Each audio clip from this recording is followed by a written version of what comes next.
Hey everyone, welcome to this week's Tuesday Tip. With my prep for the year kicking off this Tuesday, I wanted to share with y'all some of my favorite prep-friendly condiments. So, some of these you may have seen before, some of you may have not.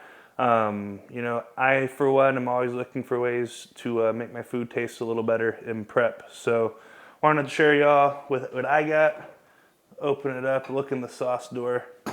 One of my all-time favorites, and I've been using this since my very first show ever, is G-Hughes Sugar-Free Barbecue. At this point, I don't feel like this is much of a secret. I feel like everyone's seen this, but I really like this one because it is literally just like vinegar and spices pretty much. There's only 10 calories a serving, and a serving is like 30 grams. So, if you use 2 servings, which I'm not recommending, but if you do, that's a lot of barbecue sauce for your food. So that's one of my favorites.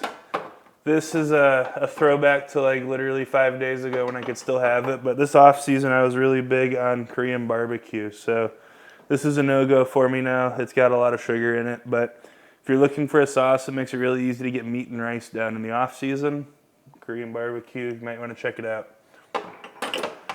This was a find of mine recently and accidentally peeled the label off here, but basically it's the brand that I got, Sean, if I'm saying that right, but this is just garlic paste. So I've been throwing a lot of this in right now with my food. So I'll be getting my food delivered from Cali Cooks, and he'll just deliver bulk protein right now because the food's kind of changing regularly now, and we got the rice cooker in the corner. So I'll put each meal just in a Pyrex and then dump it in a skillet and pan fry everything, and I'll throw in like a big heaping tablespoon of the garlic. I'm a big garlic person, and it gives the food a lot of flavor really quickly, even if the meat's already cooked like the meat I'm using is.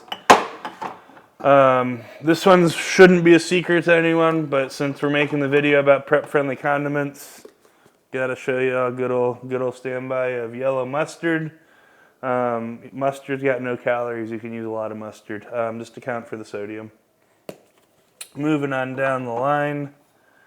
This was one that I found recently that I really like. It is the Nando's Peri Peri sauce, the garlic version. And normally I'm not a huge hot sauce person. I know that's like blasphemous in prep because people eat hot sauce like coal miners, but I'm not really a hot sauce person, but I am a garlic person. So the hot sauce with the garlic, I actually really like this one.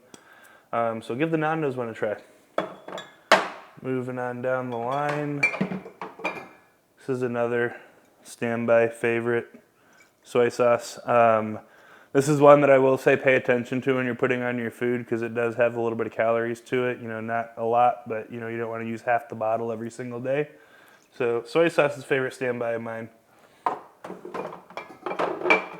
And then outside of the condiments, I do want to show y'all spices as well, so I'll be right back.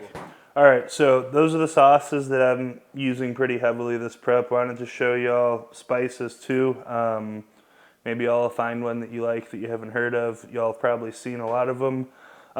First off, right now, the added fats that I'm doing for all my meals are, nut or olive oils of some kind. So right now, I am doing a truffled olive oil, which is absolutely delicious. You can see little pieces of black truffle floating around in the bottom. But really big on truffle flavor in prep just because it's a really savory, taste like something you shouldn't be eating flavor that you can get with 0 calories. So truffle olive oil, big one so far. Outside of that, I'm going to leave all the salt stuffs just for one fall swoop. So next one will be the umami mushroom seasoning. I haven't found this anywhere but Target. If you like ramen noodles, I swear it makes things taste like creamy chicken ramen noodles. So love this one. Chicken bouillon. This doesn't go on my food, but I did want to put this out there to y'all. It makes your rice so much better if you put a bouillon cube or the equivalent amount of bouillon powder in there. It'll make your rice a lot tastier and more fragrant with 0 caloric impact, just a little bit of sodium. But as long as you're tracking it, that doesn't matter. Next up, and this is a favorite of mine, it's like an Indian seasoning, so it's really, sweet with a lot of cinnamon and Indian spices in it. I ate a lot of this last year's Olympia prep to the point where I had to stop because I was starting to sweat the Indian spice smell, and that's not okay. No one wants to be the smelly guy. So that one's really good in moderation. After that, you know, these are as basic as it comes, but I love putting it on pretty much all my food, and that is garlic powder and onion powder. Really easy way to dress up anything basic. And then lastly is the rotation of sodium right now. So the salt that I'm using, depending on the meal, either be just, you know, pink salt grinder, truffle salt, so, you know, it goes really well with the olive oil if you're wanting that really truffly meal. So love this. And then lastly, I've been eating, you know, Tony Chachere's since I've been like 8 years old, and I still love it. So it's just like Cajun seasoning. So this is what I've been putting on all my food lately. You know, if I get deep into prep and I have a whole new war chest of hot sauces and spices to show y'all, I will. But yeah, this is what it is for now. So hopefully y'all found something you can spice your food up with. See y'all next Tuesday.